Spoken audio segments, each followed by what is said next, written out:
RicoRox2001 here, making this video on, well, this is a video response to a guy who made a video on saying, do not buy the TGC wireless GameCube controller. Well, this is a follow-up video response to that in some ways regard. And, well, the only controller that comes similar to it is the Blockhead controller, which was released in the States. I don't have that controller. I'm probably not going to get it for several reasons. Number one, I already have the nice wireless GameCube controllers that I do have with me as of the moment, so I have no need for that. Although I may pick up the TTX Tech or old school one they have at my local Entertain Mart when I get a chance to, if I've got any spare money on hand. But instead, I'm going to showcase this wireless controller, the Gigaware GameCube and Wii controller.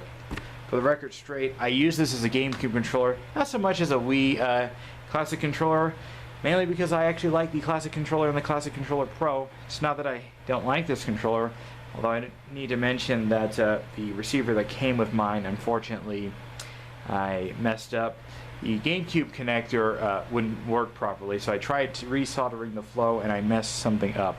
But the good thing is, with the Gigaware controller, you can actually use the Rocketfish adapter or Blockhead adapter, and this will work with that. I did not know that. I wish I learned about that a long time ago.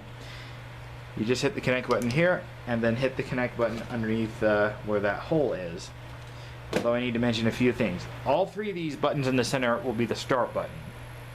I don't have the Rocketfish controller with me anymore. I actually sold it to a friend.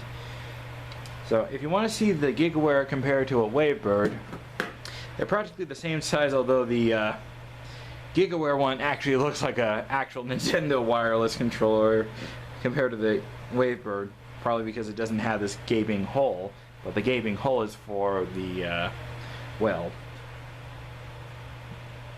the AA batteries, while this takes AAAs. Here's a receiver comparison. This one has the power and RX, while the other one has your receive. Whenever you press a button on here, it receives. I have them set to channel 12. This can go up to 16 channels. The reason why you want to have them on separate channels is because, well, you don't want two controllers having the same channel. Well, two receivers, if you get what I mean. That could cause disruptions and stuff.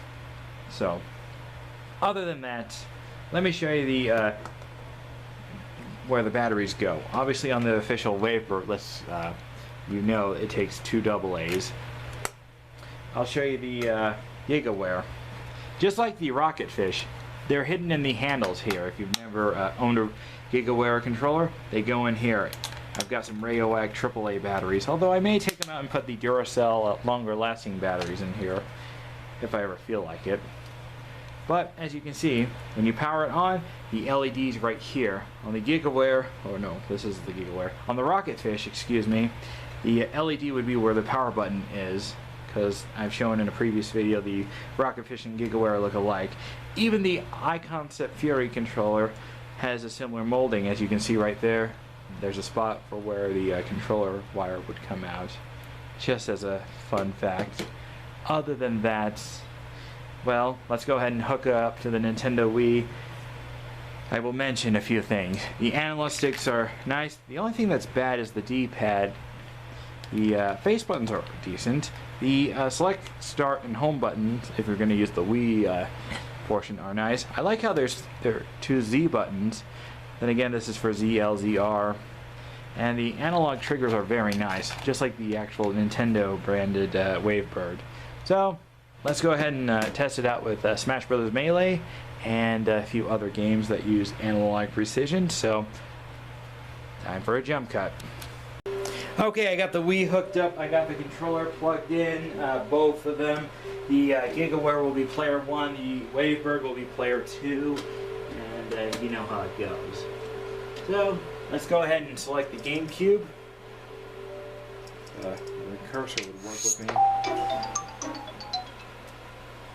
So, I'm going to be testing this with two games. I'm going to be testing this with, well, the Gigaware with two games.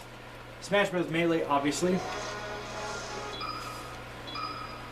And as you can see, the controller works fine. I have it plugged into player 1. The right stick works.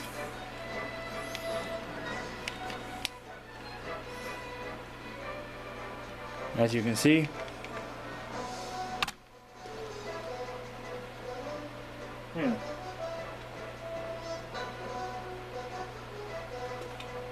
We'll do versus mode. And we'll select the temporarily.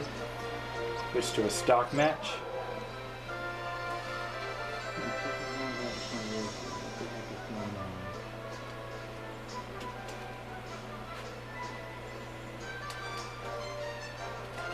Hold on.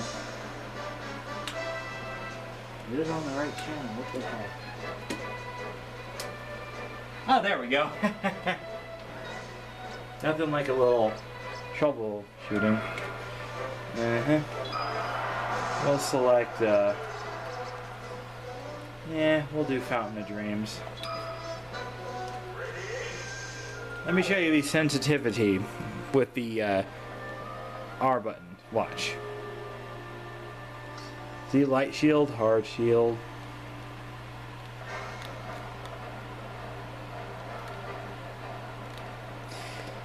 The L button does the same, as you can see.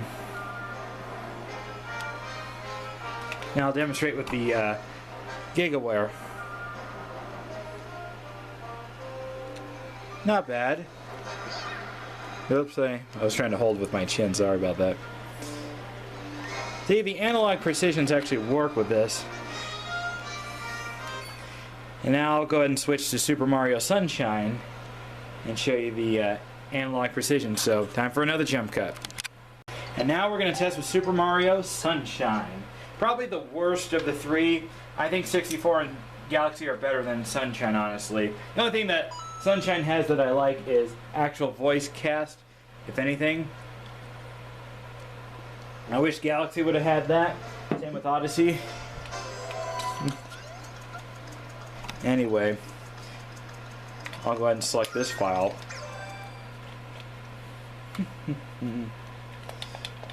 Come on, let's show some analog precision. Let me show you the analog precision with the right stick.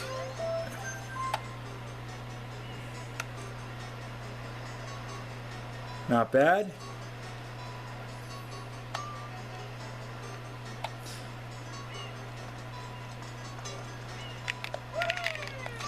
Yeah, the analog sticks are not bad. The only thing I don't like about this controller is the D-pad. It feels a bit, well, mushy. What can I say? Oh, and by the way, these three buttons do the same thing. They're all the start button if you use it as a GameCube controller. Double Z buttons, also nice.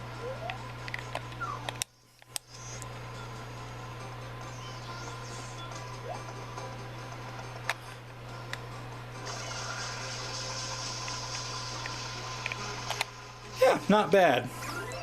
Anyway, I'll go ahead and jump to final conclusions. Alright, for this final part, I thought I'd show you with the player 1 being the official Wavebird, while player 2 being the Gigaware. We'll start with player 1.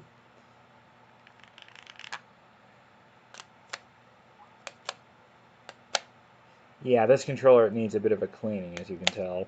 Sometimes these shoulder buttons end up doing more than they're supposed to.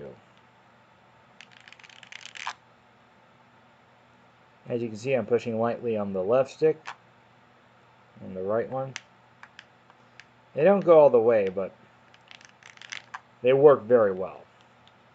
Pressing the D-pad, the start button, maybe Y and X, Z, 6 and 7 light up.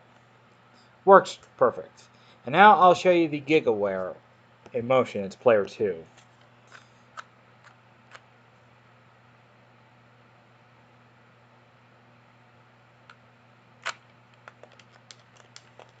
One, 2, 3, and 4 light up.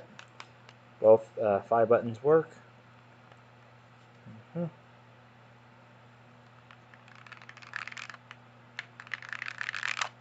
Yeah, the potentiometers work perfectly.